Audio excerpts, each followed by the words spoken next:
এগুলা কি? এগুলা কি ব্যাগের ভিতরে? এই যে ব্যাগের ভিতরে দেখি, এই ব্যাগের ভিতরে কি? ভাঙারি। এনে কয় টাকার ভাঙারি হইব? 20 টাকা। তাহলে কোন সময় তুমি এগুলা করতে নামছো? দেশের বাড়ি কোথায়? জামালপুর। এই জায়গায় কোথায় থাকো?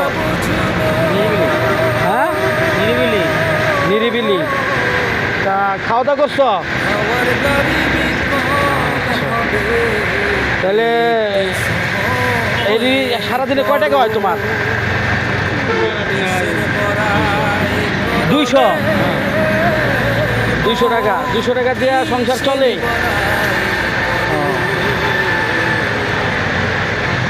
আচ্ছা ঠিক আছে, তোমার দিয়ে আমাকে কটা ভাঙারি